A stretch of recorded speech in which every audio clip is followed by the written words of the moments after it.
제가 여러분들과 같이 나누려고 하는 주제는 목표가 이끌어가는 설교를 하자.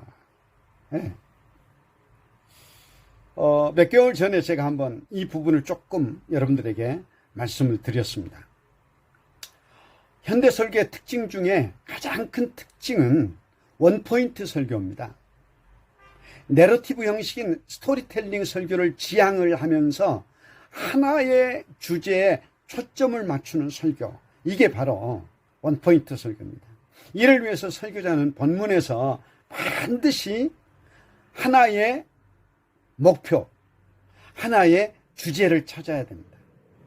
이것을 위해서 본문을 읽을 때 첫째, 본문에서 계속 반복되는 단어가 무엇인지, 사상이 무엇인지, 문법 형태는 어떤지, 이것을 먼저 여러분들이 주목하고 본문을 읽으시기 바랍니다. 두 번째는 본문 속에 문장이 진행되면서 그러므로, 왜냐하면, 이는, 따라서, 만일, 그때와 같은 접속어나 은유, 이미지를 찾으시기 바랍니다. 이 굉장히 중요합니다. 성경은 굉장히 많은 이미지를 담고 있습니다. 특히 이제 복음서 같은 데는 심볼리즘을 굉장히 많이 담고 있습니다. 심볼리즘은 일종의 이미지입니다. 그것을 제대로 우리가 알지 못하면은 성경을 제대로 해석할 수가 없고 제대로 된 설교를 할 수가 없습니다. 세 번째는 반복되는 단어입니다. 반복되는 단어와 연결어, 그리고 이미지에 관한 질문을 하라는 것입니다. 저자가 왜 이 말을 사용했을까? 이 말을 통해서 저자가 하고자 하는 게 무엇일까? 이 말이 여기에 없었다면 단락의 의미에는 어떤 변화가 생겼을까? 이런 질문 굉장히 중요합니다. 여러분들에게 질문에 관한 좋은 책을 한 권 소개합니다. 저는 오래전에 이 책을 접했는데 아주 얼마나 귀한 책인지 모릅니다. 도로시 리지가 쓴 질문의 7가지 힘, 질문의 7가지 힘, 그런 책입니다. 도로시 리즈는 좋은 질문을 하면 좋은 답이 나온다 그럽니다. 그러므로 설교자는 항상 성경을 읽을 때 반드시 좋은 질문을 하면서 읽고 또 설교에서도 질문법을 사용해야 됩니다. 이유는 질문을 하면 청중이 설교에 집중하기 때문입니다. 그리고 질문을 통해서 설교자와 청중이 커뮤니케이션이 되기 때문에 그렇습니다. 네 번째로, 설교의 본문이 어떻게 예수 그리스도를 가르치고 있는지를 추적하라는 겁니다. 여러분들 이사야서 34장인지 35장인지 보면 모든 성경에는 뭐가 있다고 그랬죠? 짝이 있다고 그랬습니다. 짝이 있다고요. 구약이든지 신약이든지 다 서로 연결되는 짝이 있다는 겁니다.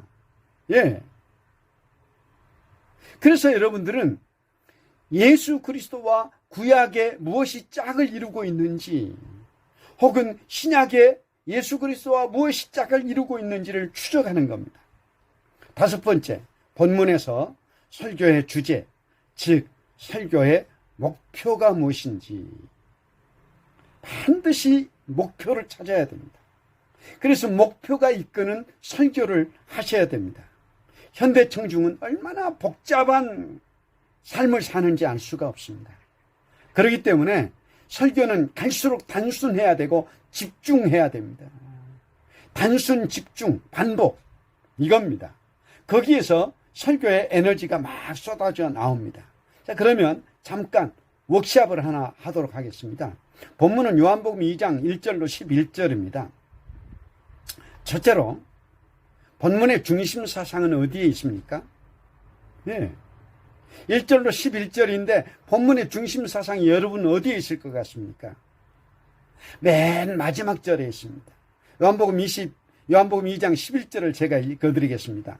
앞에 있는 내용은 가나의 혼인잔치에서 포도주가 떨어진 것을 예수님께서 물로 포도주를 만드는 그런 기적 사건이니까 여러분들이 잘 아십니다. 요한복음 2장 11절을 읽어드리겠습니다.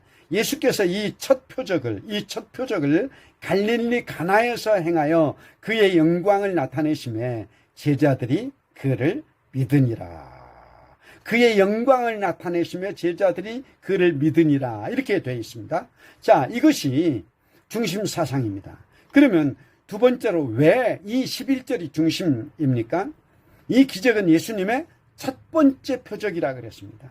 즉 예수님이 메시아이심을, 그리스도이심을 나타내시기 위한 목적으로 예수님께서 물로 포도주를 만들었다고 결론을 맺기 때문에 그렇습니다. 세 번째로 왜 이것이 예수님께서 메시아인 것을, 그리스도인 것을 나타내는 표적입니까? 포도주는 예수님의 성만찬에서 예수님의 피를 상징합니다. 다시 말하면 예수님의 십자가의 죽음을 상징합니다. 예수님의 죽으심은 우리를 죄에서 깨끗하게 하시는 죽음입니다.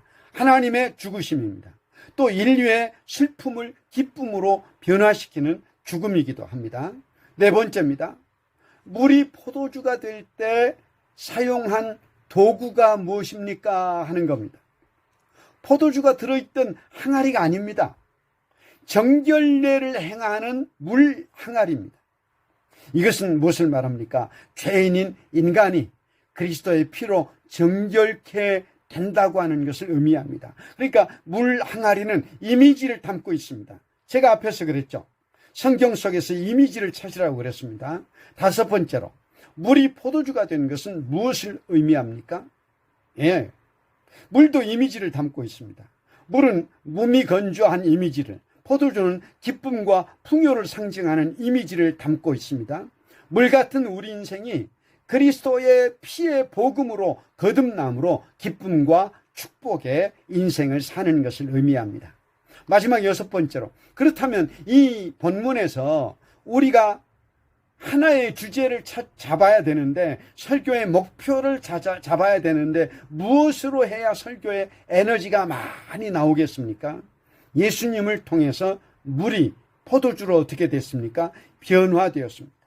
그러므로 변화하다라는 설교의 주제를 잡을 때 설교의 에너지가 가장 많이 나옵니다. 이런 내용을 무엇 때문에, 왜, 어떻게라고 하는 지저스 프레임에 넣어서 예수 그리스도 중심의 설교를 하도록 하는 것이 지저스 프레임 아카데미입니다. 앞으로 이제 제가 강의할 계획은 2월달부터 4월달까지 한번 했고요. 또 최근에 오프라인으로 한번 했습니다. 이제 9월달에 가서 매주 월요일 저녁에 줌으로 12주 강의를 진행합니다. 수강료는 오프라인에서 150만 원 받던 것을 온라인에서는 20만 원으로 낮추었습니다. 꼭 수강하셔서 설교의 신세계를 경험하시기를 바랍니다. 여러분 사랑하고 감사합니다. 더위에 건강 조심하시기 바랍니다. 샬롬.